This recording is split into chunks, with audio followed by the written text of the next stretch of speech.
Legendary singer ASHA Bhosle మరణం. వివాదంలో చిక్కుకున్న పాక్ మీడియా. జియో న్యూస్ ను ప్రభుత్వం బ్యాన్ చేయనుందా? భారతీయ సంగీత ప్రపంచంలో తన గాత్రంతో దశాబ్దాల పాటు ఉర్రూతలూగించిన లెజెండరీ సింగర్ ఆశా భోస్లే మరణ వార్త పాకిస్తాన్లోనూ పెను సంచలనంగా మారింది. ఈ వార్తను కవర్ చేసే క్రమంలో పాకిస్తాన్కు చెందిన ప్రముఖ వార్తా సంస్థ జియో న్యూస్ తీవ్ర వివాదంలో చిక్కుకుంది.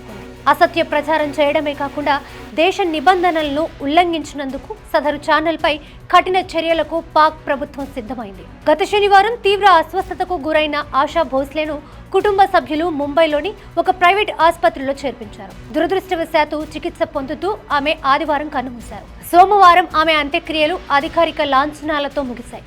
అయితే ఆమె ఆసుపత్రిలో చేరిన వెంటనే ఆమె మరణించినట్లు సోషల్ మీడియాలో పెద్ద ఎత్తున పుకార్లు షికారు చేశాయి. ఈ పుకార్లను నిజమని నమ్మిన పాకిస్తాన్ మీడియా సంస్థ జియో న్యూస్ ఆశా భోస్లే మరణించినట్లు ఒక ప్రత్యేక కథనాన్ని ప్రసారం చేసింది. Pakistan electronic media regulatory authority నిబంధనల ప్రకారం పాక్ మీడియా ఛానల్లోకి భారతీయ కంటెంట్, ముఖ్యంగా సినిమా క్లిప్పులు, పాటలను ప్రసారం చేయడంపై నిషేధం ఉంది.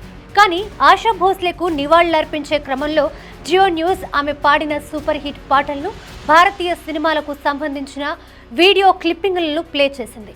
ఇది పాక్ చట్టాల ప్రకారం తీవ్రమైన నేరంగా పరిగణించబడుతుంది. తప్పుడు వార్తను ప్రసారం చేయడమే కాకుండా భారతీయ వీడియోలను ప్రదర్శించడంపై పెమ్రా తీవ్ర ఆగ్రహం వ్యక్తం చేసింది. దీనిపై వివరణ ఇవ్వాలని కోరుతూ జియో న్యూస్ యాజమాన్యానికి షోకాజ్ నోటీసులు జారీ చేసింది. 7 రోజులుగా సరైన సమాధానం ఇవ్వకపోతే ఛానల్ లైసెన్స్ రద్దు చేయడంతో పాటు భారీ జరిమానా విధిస్తామని హెచ్చరించింది.